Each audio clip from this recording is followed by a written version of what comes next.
Este cibercriminal le hacía la ingeniería social a las personas para obtener todos los datos personales como nombres, cédulas, teléfonos, correos. Era por así decirlo, un lobo solitario porque se encargaba de crear la cuenta, investigaba el perfil de la víctima, creaba la cuenta. Posteriormente era la misma persona que retiraba los dineros o en los portales o en los corresponsales bancarios o en los cajeros electrónicos, retirando el dinero aparecía según las cámaras de seguridad, dedicado a la suplantación de personas de la tercera edad, esto con la finalidad de poderles hurtar en los fondos de pensiones, hacerse pasar por ellas en las entidades financieras. El día de la diligencia de allanamiento se encuentra esta persona en su residencia y igualmente se le incautan más de 39 cédulas, 24 tarjetas, dispositivos de almacenamiento de información digital como celulares, discos duros, computadores, entre otros documentos de relevancia y que permitieron identificar que efectivamente se trata de esa persona.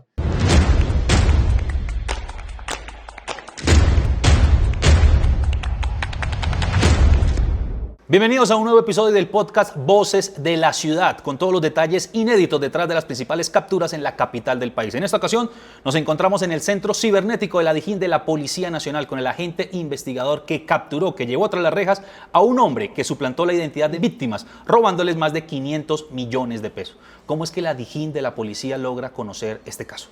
Bueno, este caso nos damos cuenta fue a raíz de los diferentes reportes realizados por la ciudadanía a través de la Fiscalía General de la Nación y otros reportes a través del CAI virtual en el cual nos informaban de un fenómeno criminal dedicado a la suplantación de personas de la tercera edad, esto con la finalidad de poderles hurtar en los fondos de pensiones, hacerse pasar por ellas en las entidades financieras y posteriormente pues comenzamos la investigación. Esto es entonces una nueva modalidad porque en su mayoría la gente suplanta la identidad de otras personas para quizás pedir préstamos bancarios a nombre de terceros, pero esta modalidad específica era fondos de pensiones. ¿Qué pudieron identificar ustedes en este caso? Efectivamente, este caso se trataba en especial, era para suplantar a las personas a raíz de que este cibercriminal le hacía la ingeniería social a las personas para obtener todos los datos personales como nombres, cédulas, teléfonos, correos, y en otras ocasiones se aprovechaba de su perfil que laboraba en una reconocida compañía para abstraer esa base de datos de esos posibles clientes externos que tenía la compañía y poderlos complementar a través de la OutSync que él estaba realizando para tener los datos de esa persona. Posteriormente que la persona obtenía los datos personales, ingresaba a los diferentes portales transaccionales de centrales de riesgos, en los cuales se reportaban qué entidades financieras o qué productos financieros tenía esta persona. Es decir, si en X compañía o entidad financiera tenía la obligación o una cuenta, este cibercriminal utilizaba su inteligencia para crearlos en otra compañía que no tenía ninguna relación con la víctima. Es decir, que la víctima y la compañía bancaria, la información que le suministrara a este cibercriminal iba a ser nueva para ellos y no podía validar alguna información si era o no era la persona. Pero como adicionalmente este cibercriminal, al momento de realizarle ya la validación en las centrales de riesgos, creaba unas cédulas falsas y pasando los códigos de seguridad de las entidades financieras, obtenía y creaba los productos financieros y posteriormente de que ya tenía creado el producto financiero, hacía un acceso abusivo a un sistema informático con el fin de obtener el control del portal transaccional del fondo de pensiones para hurtarse ese dinero, hacer la actualización o el desvío de las cuentas a esa cuenta que anteriormente ya había creado y posteriormente retirar los dineros. Es decir, según le estoy entendiendo, él creaba estas cuentas no a nombre de él, sino a nombre de las personas a las que quería hurtarle el dinero. Efectivamente, Alejandro, así fue. Él creaba estas cuentas, era a nombre directamente de la víctima, con todos los datos de la víctima y haciéndose pasar por ella. Y esa información era la que él sacaba aprovechándose de su perfil en esta tienda de ropa donde trabajaba. Efectivamente, era haciéndose pasar por esta persona y aprovechándose de su rol que tenía en la compañía, obtenía los datos y los que no tenían los datos, efectivamente, como bien sabemos, a través del OutSync o fuentes públicas de información en ocasiones. Algunas de estas víctimas tenían perfiles, obtenían las fechas de nacimientos, nombres completos, posibles direcciones, nombres de compañías que podrían estar asociadas a esta víctima. Y por eso es que lo usaba para obtener el hurto, que lo usaba estos datos y posteriormente hurtarlos. ¿Y qué papel jugaba en todo esto esas cédulas falsas que generaba este hombre? Lo curioso es que estas cédulas, pues como tenían los datos de la víctima, era para poder acceder a los portales web de las entidades bancarias o directamente en el portal transaccional cuando él no podía realizar la validación directamente en este portal. Es decir, cuando esta persona ingresaba al portal y en ocasiones, pues haciéndose pasar por el representante legal de los datos, no tenía el control, pues él tenía que representarse o hacer una validación biométrica en el cual tenía que aportar un registro biométrico de la selfie de él con el documento de identidad de la víctima, haciéndose pasar de la víctima. Es decir, esa fotografía que él valida tenía la fotografía del delincuente, pero con todos los datos reales de la víctima. Es decir, en la foto entonces apareciera la foto de él como tal, pero ya con el nombre, cédula, fecha de expedición y todo de la cédula original. Perfecto, así fue. Efectivamente de eso se trataba.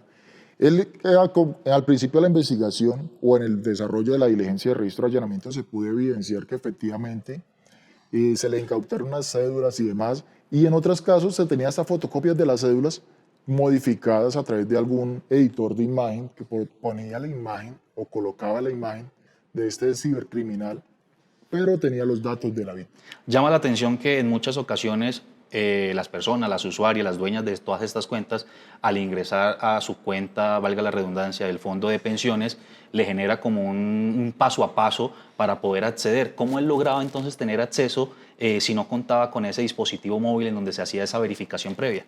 O sea, la verificación previa en ocasiones, como no estaba realmente asociada a la compañía, ese cibercriminal o la víctima no utilizaba mucho el portal transaccionales de esos fondos de pensiones, valiéndose de esa vulnerabilidad de la persona de la tercera edad, ingresaba y creaba el usuario. ¿Sí? O sea, creaba el usuario haciéndose pasar por la víctima porque realmente la víctima, como era de la tercera edad, en ocasiones no le importaba mucho registrarse, él solamente hacía los trámites de manera presencial directamente en los fondos de pensiones. Entonces, a raíz de esa vulnerabilidad o esa falencia de algunas personas, aprovechándose de eso, ingresaba a los portales transaccionales o creaba el perfil. Y en otros casos hacía una recuperación de contraseña. Y con la recuperación de contraseña era que también tenía que aportar su registro biométrico con los datos o la cédula de la víctima. En este sentido, entonces, ¿el perfil de las víctimas siempre era la tercera edad? ¿Eso era lo que él buscaba? Efectivamente.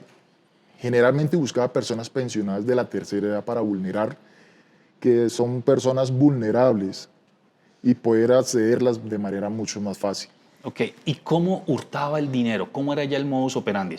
Él tenía acceso a este portal de los fondos de pensiones. También mencionaba usted que creaba cuentas bancarias en entidades donde inicialmente no las tenía la víctima registradas. Pero una vez hacía todo esto, ¿ya cómo procedía él al hurtar el dinero? Efectivamente, él a través de que ingresaba al portal transaccional y ya cuando tenía el dominio, por así decirlo, de ese portal transaccional, actualizaban las cuentas de destino. Actualizar las cuentas de destino con la que ya él tenía el acceso directamente, la que él tenía control y la que en la entidad financiera en la que él ya había creado la cuenta. Es decir, posteriormente de crear el dominio, de ingresar al portal transaccional, hacer la actualización de la cuenta, ingresaba a la cuenta bancaria que había creado de manera digital para desviar los fondos digitales. Y ahí en todo esto entonces jugaba un papel importante el rol que él jugaba al interior de esta compañía de textiles para poder sacar toda la información previa y poder perfilar a sus posibles víctimas. Pues al final de cuentas este era un rol pues importante, pero también lo más importante era la validación que él ingresaba a los portales web que estaba de manera pública la información de la víctima.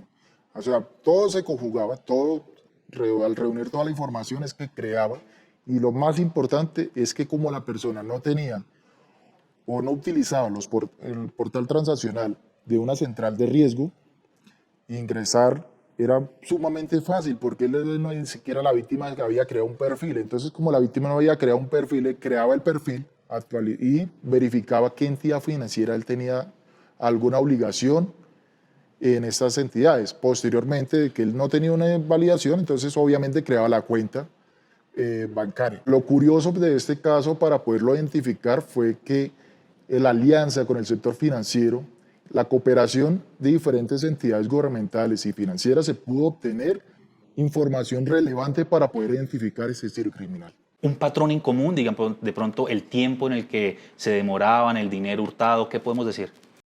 Efectivamente, se puede decir que los perfiles de estas personas eran muy altos, las víctimas eran un perfil con un valor que generalmente utilizaban buenos recursos, utilizaban para el fondo de pensiones, y posteriormente las pensiones eran hurtadas, pero aprovechándose que eran las personas de la tercera edad que de pronto no tenían mucha importancia para ingresar a los portales transaccionales para validar alguna información de sus fondos de ahorros voluntarios o de sus pensiones obligatorias. Pero ahí lo acaba de decir usted claramente, digamos, fondo de pensiones o el ahorro voluntario que hacen las personas, porque en ocasiones pues para retirar lo que uno va ahorrando o cotizando a pensión pues ya se necesita un proceso mucho más álgido. Exacto, pero como él tenía ya el ingreso a los portales transaccionales de sus fondos de pensiones y había actualizado todos los datos, efectivamente, ¿qué hacía? Actualización de datos y hacía realizaba cámaras de comercio, representantes de cámaras legales, y como las cuentas estaban todas a nombre de él, hacía certificaciones con sus cheques, o sea, normal, o sea, una validación totalmente. ¿Y cómo la DIJÍN empieza a seguirle el rastro a este cibercriminal? A raíz de diferentes actividades judiciales, entre ellas la interceptación de comunicaciones, y en la cual me parece que fue la más importante para poderlo identificar, porque él realizó una compra de unos zapatos y puso la dirección de domicilio, pero eso no es lo más importante. En las validaciones que se le hacía a los solicitó a diferentes servicios de telecomunicaciones, en la cual se le solicitaba la información, se podía evidenciar que las personas habían fallecido, los titulares de la línea parecían fallecidas. Pero en un momento esta línea tuvo una relación con él, lo cual tocó ir atando a cabos y cabos hasta poderlo identificar. Se puede decir entonces que al principio de la investigación era un criminal sin rostro. No sabían ustedes frente a quién se estaban enfrentando. Efectivamente, lo único que teníamos eran las validaciones biométricas que se realizaban en los portales transaccionales, y poco a poco le íbamos dando el nombre a esa persona. ¿Y cómo logran dar con el nombre y con el rostro real de este criminal? El rostro que nos pudimos dar en cuenta fue, como teníamos ya la realización de las diferentes entidades, pues comenzamos a verificar los nombres de diferentes personas que se repetían como tal. Y a solicitar algo que se llama la web server que generalmente tienen las personas, se podía identificar algunos roles o características similares con este criminal. Entonces, con la validación que se realizó y a través de un cortejo morfológico se pudo identificar esa persona. Usted ahorita mencionó algo importante y es la compra de unos zapatos.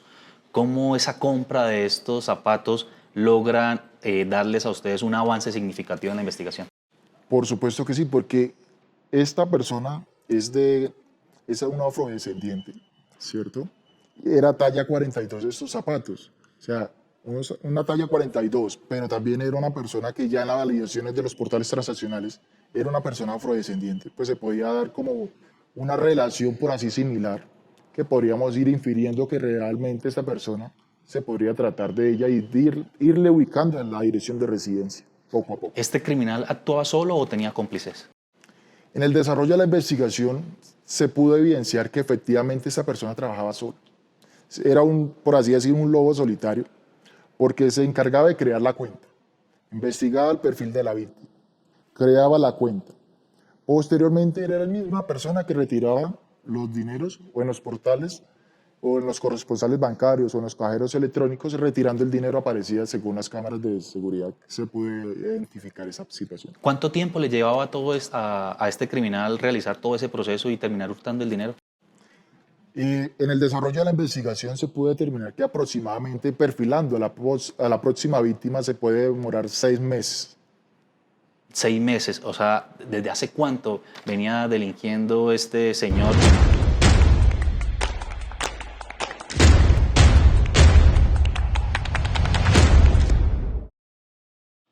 Se podría inferir que desde pandemia se podría ya comenzando estos poco a poco y avanzando, porque en el desarrollo de la investigación nos pudimos dar cuenta que él utilizó primero que todo copias de cédulas con las imágenes de él editadas, ¿cierto? Posteriormente, la diligencia de registro de allanamiento ya se le incautaron pues, cédulas que realmente con las características eran muy similares. A raíz de un cotejo que se le realizaron a estas cédulas se pudo evidenciar que efectivamente eran falsas, pero tenían todas las características o renombradas. O sea, era una cédula original renombrada con los datos de la próxima víctima. ¿Cuánto tiempo duraron ustedes detrás de este cibercriminal? Esta investigación se realizó a través de aproximadamente 8 meses de investigación dura y conjunta con la Fiscalía General de la Nación para poderlo identificar. Fue una investigación realmente larga y tocó dedicarle mucho tiempo, muchas horas de análisis de comunicaciones, análisis de información, que en el análisis financiero fue realmente mucha información se aportó, pero gracias a Dios se pudo dar con la captura de ese ser criminal. Usted ahorita mencionó la interceptación telefónica. ¿Cómo logran ustedes saber el número de este delincuente si en un principio no le tenían el rostro? Estos números se pudo identificar fue a raíz de que en los portales transaccionales él dejaba realizado el número. Registró el número y pues obviamente aprovechamos que había realizado el número y pues obviamente haciendo otras actividades investigativas se pudo evidenciar que este número sí efectivamente está siendo utilizado para cometer alguna actuación delictiva. Por tal motivo se realizó con unos motivos razonablemente fundados para realizar la interceptación de comunicaciones. En estas interceptaciones telefónicas, ¿qué lograban ustedes escuchar? Se podía evidenciar cómo se hacía pasar por diferentes personas. Sinceramente, se hizo pasar más de 10 personas en esas comunicaciones, haciéndose, validando en los fondos de pensiones o con ganas de crear cuentas que les llegaban mensajes de textos con apertura de productos financieros de otras, a nombre de otras personas. O sea, que no tenían ni de ver con la víctima que inicialmente estábamos investigando, pero ya aparecían más víctimas y más víctimas fueron apareciendo a través de esas actividades investigativas. ¿Qué otras técnicas de investigación lograron ustedes aplicar para dar con este delincuente? Realmente, fuera la interceptación de comunicaciones, se realizó la búsqueda selectiva en bases de datos. Búsqueda selectiva en bases de datos a diferentes entidades financieras y entidades de telecomunicaciones, y adicional a eso también los cotejos morfológicos y cotejos técnicos que permitían identificar plenamente y garantizar que efectivamente la investigación iba por el camino correcto. ¿Qué recuerda entonces el día de la captura? ¿Qué estaba haciendo este delincuente? ¿Cómo lo lograron agarrar? ¿Qué nos puede contar? Bueno, el día de la diligencia de allanamiento se encuentra esta persona en su residencia y igualmente se le incautan más de 39 cédulas, 24 tarjetas, dispositivos de almacenamiento de información digital como celulares, discos duros, computadores, entre otros documentos de relevancia y que permitieron identificar que efectivamente se trataba de esta persona y que realmente estábamos tras del delincuente que estábamos buscando. ¿Y qué nos puede contar del lugar donde él estaba? De pronto tenía un centro cibernético criminal, tenía computadores, celulares, ¿qué nos puede decir? Efectivamente, no poseía ningún recurso así tampoco tan extravagante o algo así tan sofisticado, solamente utilizaba un computador y desde la casa hacía todo el trámite y una impresora. Estas cédulas, al verlas a primera vista, parecían originales entonces.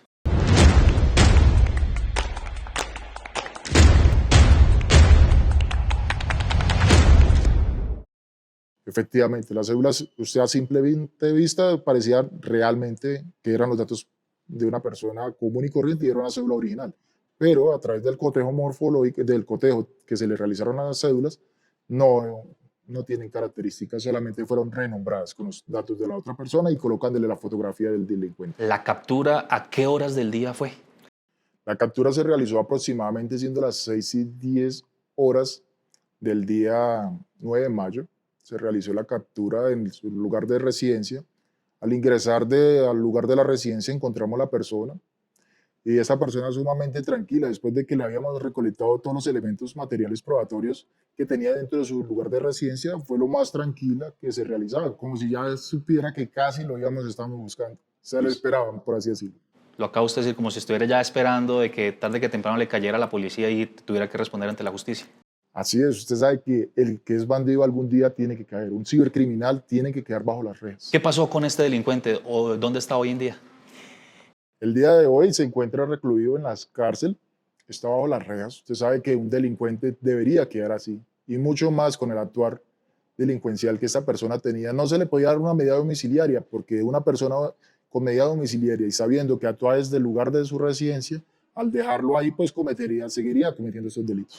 ¿Qué sentir o en lo personal qué siente usted lograrle darle una respuesta a todas estas víctimas que confiaron en la policía? Sinceramente siento tranquilidad y le agradezco a la ciudadanía por haber puesto en conocimiento estos hechos delictivos a la Fiscalía General de la Nación y a la policía para poder iniciar la investigación. Por eso es tan importante la denuncia. Denunciar es lo más importante en estos casos. Usted lo acaba de decir, la denuncia, la alerta. Aquí llama bastante el interés o importancia todas esas alertas que recibieron a través del CAI virtual. Por supuesto que sí, fueron alertas para crearnos y alertarnos de esta situación, de este fenómeno criminal que estaba en aumento. Y si no le poníamos por así decirlo, un freno, pues seguirían aumentando. En una era en la que estamos, que todo es digital, ¿qué recomendaciones debe tener entonces las personas o qué precauciones mejor deben tener las personas para evitar robos como estos?